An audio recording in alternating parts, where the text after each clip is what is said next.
Hello everyone, I am the storyteller and I am here to help you today. I know you use this video to fall asleep, so before that, like the video and subscribe to the channel. Also, where are you from and what time are you watching? Now, get comfortable and relax. Yes, numbered. Yes. I don't know, Mike exclaimed, clearly confused. Come on, it's going to be loads of fun, Lewis urged him, excitement visible on his face. It'll be the best adventure and the best Halloween in the history of civilization. What? You think just visiting a graveyard and burying skulls between other graves is a form of entertainment? It's disrespectful. Ha! Disrespectful, Lewis scorned. It's a graveyard. I'm sure the dead people won't mind, and we'll go far away where no one will know us. We'll use our bicycles. It's going to be cold, Mike added. We'll wear extra jackets then. But we'll have to dig a lot, Mike complained. Well, it's going to be fun anyway. Louis shrugged. Fine, Mike gave up. What's the plan? Okay, so on Halloween night, we'll sneak out of our houses and get all the digging tools we can from our houses. I have been making different types of skulls at home. We'll take them and ride our bicycles to the furthest we can get and find a graveyard. We'll dig between graves and bury 3 to 4 skulls in each. We'll put a skull on top of each grave and come back home. In the morning, when people will see the graveyard, they'll be spooked out and think that that graveyard is haunted. It's going to be really fun. Louis insisted, then added, I mean, what could go wrong? I watch as they enter the graveyard. I'm surprised and scared at the same time. What were 2 boys doing on Halloween night? I am furious at the sight of them stamping around the graves as if they own that place. Has someone ever heard me stamping around? I walk as quietly as a well. Ghost? What are these boys doing now? I can see both of them whispering to each other. Why are they jumping over graves? It's disrespectful, even if no one is inside them. Shall I do something to stop them?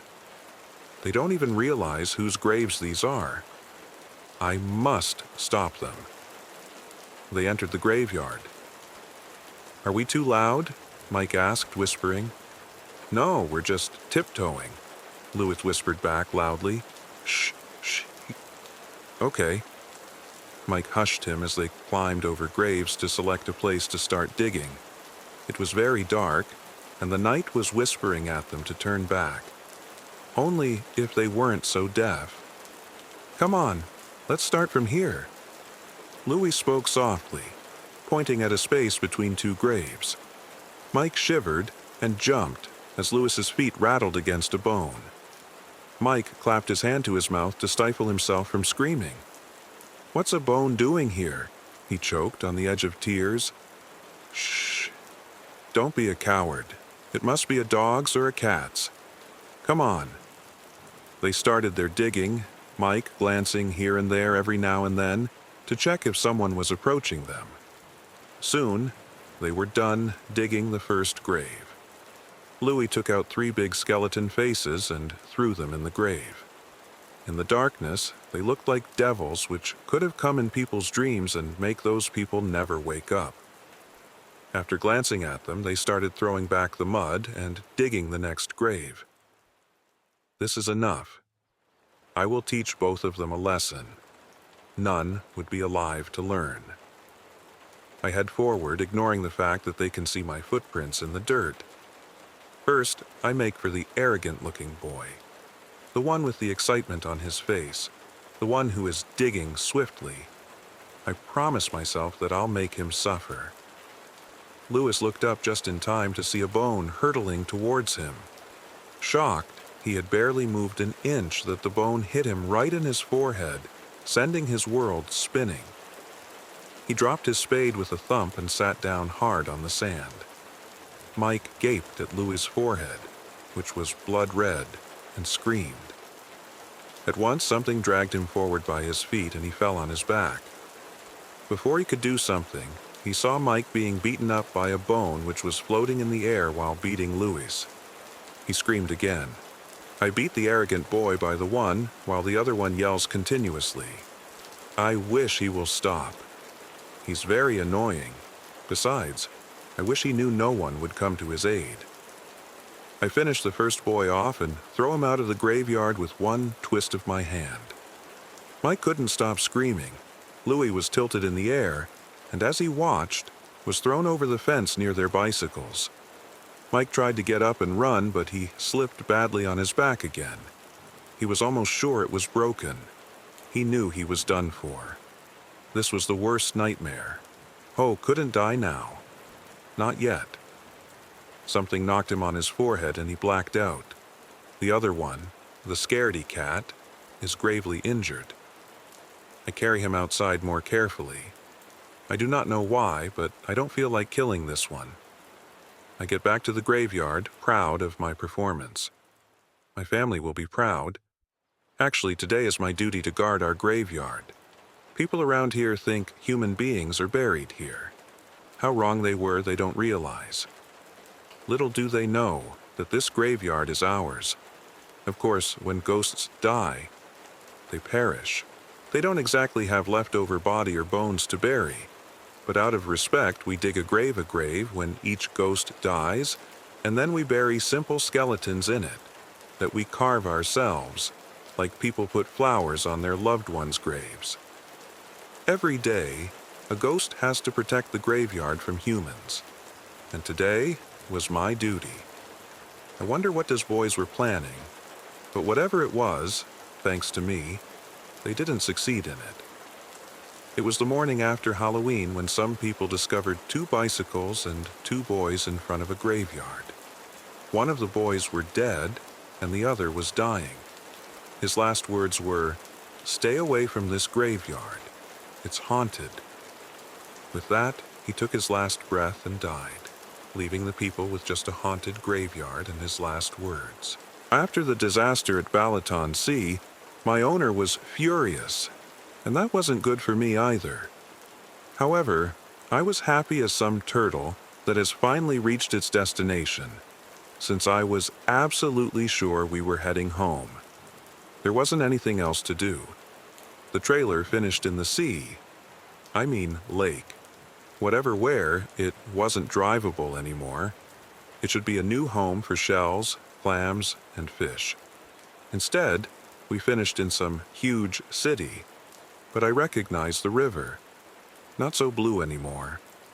I didn't mind jumping and refreshing a little bit, scaring several ducks. My master called me, annoyed by my behavior. "Don't go astray, you stupid dog. We are in the EU zone where dogs can't venture off to their pleasing. I will pay a huge fine." He finished kicking me in the butt. I was wondering why we are here and not several hundred kilometers downstream where we are expected and loved and our beautiful river isn't bluer than here. It is more distant from blue, if possible. That composer wouldn't touch piano if he could be alive to see what has happened to his blue Danube, and would take a very different vocation, hairdresser, or sheep handler. Usually, 2 and 2 are 5, 6, or 8 in my calculations. But this time I figured the right number as I was certain we aren't heading for home for a number of reasons. The caravan is lost. We would get a lot of "I told you so, he was out of money. I don't own such trivialities and no girl for him to show off." I was glad I am beyond such things, thanking Cerberus. Staying in the boarding house at the city limits, fine by me. Countryside soothes me better, the only one he could pay. My master forged great plans to prove everybody wrong and finally succeed in money, glory, babes, cars, and similar, which young studs praise more than anything. Of course, things in life don't go smoothly, and he couldn't achieve anything but kicking me in the butt like it was my fault. I bet he keeps me just for that pleasure. I have to put up with it since I programmed, it is written in my DNA to follow my human counterpart, to the gates of hell, if necessary. That particular day, dubious elderly female with Anesta's hair, makeup of some drag queen and smelling awfully, I don't appreciate those modern perfumes, entered his room, I sleep outside like a conquistador luring him to a fantastic adventure in the mountains of Transylvania, promising El Dorado. Every fiber in my coat told me this is a bad idea, and I couldn't accept that a province of such unbelievable name exists, except in bad horror movies and actually very near, just across the border. Everything is arranged, my dear boy. She and her nest smiled at him, whilst I was watching through the window holding my bark, not to get a bucket of water on my head. You will be paid. I had to finish some business here, and I need someone to look after my lodge, hotel, whilst I'm stuck here in Budapest. Those new EU regulations are exhausting. Everything had to be perfect. Sometimes I wish we are still in communism. Things were better for the likes of me back then. I heard her on the steps as it seemed. This was for my ears only. Long ride into dark mountains with unprecedented forests, and no game within was coming to an end as the road turned into a path with tree branches unwelcoming us. My super nose, which my walking manager praised, couldn't pick up any animal pheromone in the air. It is lovely here. I can finally breathe with my full lungs. He was ecstatic, nearly screaming. I think we would stay here forever. Ominous words when one thinks of it after everything. The hotel was a shed in comparability to any I saw thus far. Branches of many trees, too close to the walls, entered many windows spreading inside. Original paint of facade was lost eons ago, and huge wooden doors yelped any time one opened them and to any wind puff. There was a single servant, very mute and not tending at all, and I couldn't figure out to bark or to stay clear of her. Humans can be the most dangerous animals when it comes to making and breaking the rules, as the time demands. When someone forbids a person to go in a particular place, that person would definitely go there to see why is that place forbidden for him. And then he has to face the consequences of it. Life is unpredictable. You never know when your life would take a scary turn for breaking a simple rule. My life has been about migrating from one foster home to another. I don't know who my parents are. I lived in an orphanage until 7. And from 7 to 17, I have been to 10 different foster homes. They say I'm a bad omen. I don't know if it's true or not. But if it is, I can't stay beside them to hurt them. This last foster home is of Mr. McGuire, with whom I'm living for almost 1.5 years. And he was the first person who treated me like his own daughter. He always talked about his real daughter who died because of some unknown reason. He never said how she died. Maybe it was something that was hurtful for him. He often used to call me by her name, Sylvia. She was such a beauty, he showed me her pictures. She was of my age, or maybe a bit older than me. Mr. McGuire always grieved for his lost daughter. I can see the pain in his eyes whenever he mentioned Sylvia. Sometimes I doubted him. His talks and gestures sometimes pointed towards his guilty conscience, as if he was the reason behind her death. But I dared not to ask, as I don't want to get kicked out of this house too. Mr. McGuire was a scientist. He worked in a government lab. He met with an accident 2 years ago and was paralyzed from both legs, which led to his early retirement. He regularly receives pension, which is pretty much enough to pay the bills. He insists paying my college fees so I can focus only on my studies. Kia, he called when I was preparing breakfast. Yes? I came out of kitchen and led to his computer table where he was checking some mails. I received a mail. There is a conference in London, and I'm invited to join it. Would you mind if I go? He asked politely. No, Mr. McGuire. Why would I mind? You should go if you want to. I was surprised that he was asking me if he can go or not. I'll be gone for 3 days, and I don't want you to be alone. He sighed. Ah, it's okay. I can take care of myself. I'm a big girl now. You don't have to worry about me, I assure him. He smiles, and I return to the kitchen to do my pending work. The next day, he is ready with all his luggage packed. He gives me money and keys of his locker if I need more of it. He gives me instructions about the work I have to do instead of him, and suggests me to be early at home and lock all the doors properly. As we live in suburbs, I need be more careful about my surroundings. And one last thing, stay away from our new neighbor, Harry, he strictly informs. Yeah, Harry. But why? Is something wrong? I inquired. I don't know, I don't get good jibes from him. He searches number for the online cab in his phone. I'll keep that in mind. I chuckle. After he left, I get ready for my college. I locked all the doors and double-checked it, just to make sure. I was locking the gate, and I felt someone staring me. I turned to look, and surprisingly, it was that forbidden person, Harry. He smiled at me. But I couldn't, as Mr. McGuire's words about him come to my mind. I just walk off casually, pretending as if I didn't see him. Hey, Kia, he called, and I was surprised that he knew my name. With my heart beating faster, I turned to look at him. He came jogging to me. Do you know you're special? I don't know, what is he talking about? I nod, confused. You are a shield against the bad things, he continues. Mr. Harry, I'm being late for my college. I'm sorry, but I have to leave. I start walking. Fortunately, he doesn't call me or follow me, but I'm scared about what he said.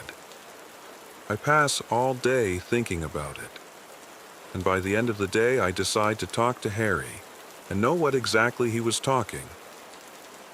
When I return from college, instead of going to my house, I end up standing at Harry's door. I so much want to ring the bell, but Mr. McGuire's words hover in my mind. I'm about to leave, but Harry opens the door and says, "How long do you want to stand there?" He quirks his eyebrows, and that's when I notice his pale skin and an odd colored eyes. Did I make a mistake? I think to myself. I'm sorry. I don't know what I was thinking. I turn to leave. Wait, you don't need to be scared. No one can harm you, not even me. Believe me. His words make me stop. Now I'm more eager to know what he knows about me, which I don't. He makes way for me to enter his house. It's more elegant than I thought it to be. He asks me to sit comfortably, and he darts towards the kitchen to bring water. I cautiously take a small sip and put the glass on the table. As I said, you don't have to be scared of me. I can't harm you in any way, he repeated. And I was so much done with my silence. What are you? And what are you talking about me? I snapped. He eyes me up and down and then asks, Are you sure you can handle the secret I'm going to share? He raised his eyebrows. I nodded vigorously, as I wanted to know everything. Okay then, I'll start with you. You have a shield around you, which protects you from every evil things present in this world. And about me, I'm a vampire, and I'm surprised why am I not affected by your shield? I gulped, as it was too much to digest. You are a vampire, and I'm a shield? Are you trying to tell me some movie story? No, it's not a story. Look, he shows me his bangs, which are pretty much scary. So we humans are your food, I confirm, to know if I should stay or run away. No, our food is blood. Doesn't matter where it comes from. And don't worry, I'm a good vampire. Your shield proved that by allowing me around you. So, can you roam freely on the streets? Oh yes, nobody noticed anything. And it's Halloween, I can wear my traditional costume and pretend to be what I really am. Ha, ha, ha. He laughs. Good. I didn't know what else to ask. Well, your neighborhood is too good to stay. I was welcomed here with lots of food. What food? I raised my voice. Oh, not my food. Cooked food that you people eat. He nodded. Oh, I relaxed. He went on and on about how much he liked staying here. He also said that people here were good, and people liked him as well. It was his first time to live with humans. He was glad he chose this suburb. It was Halloween. Everybody was dressed in costumes to trick or treat the neighbors. I was standing on my door when kids went to Harry's door. I held a breath. If he comes out in his real form, the kids are going to faint. I watch curiously. The door opens. Harry comes out in his costume of vampire. And instead of getting scared, the kids scare him. Trick or treat. A plumpy kid shows him his bag full with trick packages. "Oh, spare me, here, take your treat." He offered sweets. He noticed me and smiled at me. His bangs were visible from this distance. I just waved. 3 days passed in a blink. I befriended Harry, and we liked each other's company. Mr. Maguire returned home. He rested for a while and then came to me to know how did I spend my days. I told him everything about Harry and his nature. He frowned and squeezed his eyes shut. "You made a terrible mistake by befriending him. But he is a good one. Believe me, I've seen him closely." I try to explain. "Sylvia, she made the same mistake. She was pregnant with a vampire child. She was getting weaker day by day. It was killing her slowly. So I decided to kill it. I injected a medicine which her body rejected as she was very weak for it. She died. My Sylvia died. I killed her," he cries out loud. "And the baby." My voice shivered. "The baby died as well," he cried. "Believe me, Mr. Maguire, Harry is not that kind of vampire, I call him." If I said that, I storm out to see Harry. I just enter without knocking. "Harry, you should come to meet Mr. Maguire. He thinks you are a bad vampire." He doesn't respond at first. "Are you sure? He won't be scared of me?" He then asks, "I don't think so." He walks with me to our house. He enters and stands in front of Mr. Maguire. He closes his eyes and inhales deeply. "Finally," Harry says. Mr. Maguire looks at him, and his expression changes from sadness to shock. I can't understand what's happening. I walk to Mr. Maguire. "What happened?" I ask. "He is the one. He is..." He raises his hand towards Harry. I look up to see Harry's expression changed from sober to evil. He smiles devilishly. I realize how big mistake I've made by inviting him to our house. He instantly grabs Mr. Maguire by his throat, suffocating him. "You killed my child," he roars. I cover my ears from that scary shout. He lifts Mr. Maguire from his wheelchair. He can't breathe, his eyes pop out. And he swats his hand on the hand, suffocating him. I scream. "No, please. Please leave him. Please." He listens to me and releases Mr. Maguire. He falls flat on the floor, panting heavily. "Only in one condition. You're coming with me." He holds my chin, face to face. "No," Mr. Maguire shouts. "You or him." He points towards Mr. Maguire, who is still on the floor, unable to move. "I'll come." I say that with tears in my eyes. Now, I myself believe that I'm a bad omen, which is not only bad for others, but for me too. He stands and extends his hand for me. I hesitate. He bends down, and I feel another threat coming, but he says, "As I said earlier, I can't harm you in any way. That's true, and I don't know why, but I'm attracted to you." He stands up straight and waits for me to stand beside him. This is going to be the worst decision of my life, but if it saves one life, I have to take the chance. With that, I stand beside him. He grasps my hand and warps to his land from which I can't return to human world. Today is the day. I begin my new job with the McConnell family as their new caretaker. It's been so long since I had a job like this, I was both excited and nervous. Technically, they had posted the ad looking for a governess, whatever that is, and I got the job. I watched the scenery fly by me as I drove to their house. The road curved through a large, dark forest, and trees dappled the road with shade. I was enjoying the drive, hoping that my new employment would be just as enjoyable. After cruising along for about 20 minutes, I arrived at a driveway that fit the description I'd gotten for directions. I turned onto the long, winding driveway, and it seemed the trees on either side created a tunnel, and everything got a bit darker. It was beautiful, but a little odd. I drove a few minutes down the driveway and came upon a massive old manor.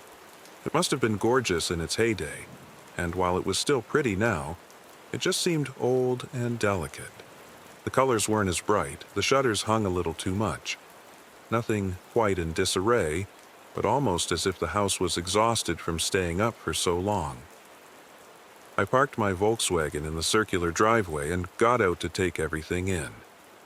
Gardens stretched for what seemed like acres in every direction. The sun didn't shine as bright, and there was a pregnant silence filling the air. I walked to the huge wooden door. How did they get black wood? And noticed a large brass door knocker in a gargoyle's mouth. I picked it up and let it drop. The booming noise coming from within startled me, and I dropped the knocker on accident the second time. My eyes must have been the size of quarters when the door opened. A small man, 5 feet 3 inches on a good day, opened the door and smiled unnervingly at me. His complexion left a bit to be desired, and his smile showed uneven teeth. "Hello, you must be Vivian," he said in almost a practiced way, grinning. His smile unsettled me for some reason. It didn't quite reach his eyes. I nodded in response, swallowing past a large lump in my throat, telling myself it was nerves. "Yes, Vivian Williams, sir. I was hired as the new caretaker," I replied, feeling small for some reason. He furrowed his brows in confusion. "The new governess," I added, remembering the wording from the ad. He nodded in realization. "Yes, Miss Williams. Right this way," he said, turning and starting to shuffle away from the door. I followed him inside and put my hand out to close the door, only to find it had already closed on its own. My surprise didn't stop me for long, and soon we were passing through an ornately decorated hallway, filled with gargoyles and potted plants that looked like they had seen better days. We came upon a large room that was ceilinged with glass and had dozens of gnarled plants and shrubs in it. In the center of the room were 2 people talking quietly amongst themselves, one trimming the plants and the other sitting comfortably in an Adirondack chair. They turned to face us as we approached, and the woman's face split into a welcoming smile. The man nodded his acknowledgement to my arrival. I curtsied and stood. "Hello. Oh, Vivian. I'm so glad you could make it here. You didn't have any trouble finding the place, did you?" the woman asked in a warm tone. I smiled and shook my head. "Good to hear. It would be a problem if our governess couldn't find us," the man chimed in, chuckling. "Yes, I had no problems locating your house, and you do have a stunning house," I replied enthusiastically. Mrs. McConnell smiled. "You are so sweet already.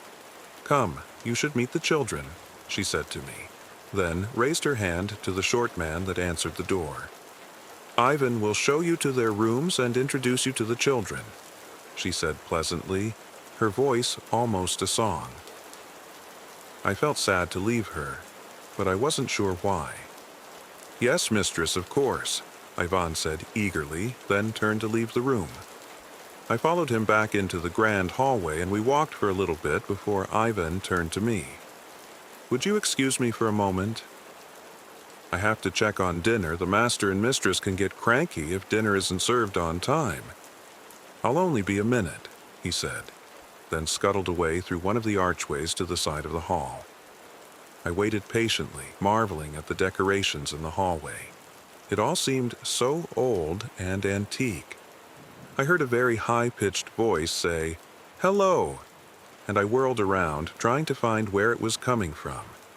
No one was in the hallway or archways. I glanced around, waiting to hear something else. I heard it again, seemingly from my left. I looked over, and the only thing there was an old pedestal column with a potted plant on top. As I stared at the plant, one of the flowers on it moved, and I heard the voice again. I walked closer to the plant, convincing myself I was being silly. Upon closer inspection, the plant was a Venus flytrap, and as I stood there, one of the flowers opened and closed, repeating, "Hello." I stared at it in bewilderment. "Hello," I said quietly, not wanting anyone to overhear and think I was crazy. The plant sighed and spoke again. "Oh, good, you can hear me. I was beginning to worry you were deaf." It squeaked out and my jaw dropped. The plant was talking to me. I wasn't crazy. I did the only thing I knew how to do. "I'm so sorry, I'm Vivian. How do you do?" I said clumsily, realizing I was introducing myself to a plant. The plant nodded its little jaws in my direction. "You sound like a lovely little lady, so I want you to know this. Stay away from this family and their mansion. There are dark things that occur within these walls, and you don't want to get caught up in it," the plant said matter-of-factly. I stared in shock. "What do you mean?" I asked, suddenly alarmed. I glanced up and down the hallway again, but it was empty. I mean, I was the previous governess, and, as you can see, things didn't turn out so well for me, the plant answered woefully.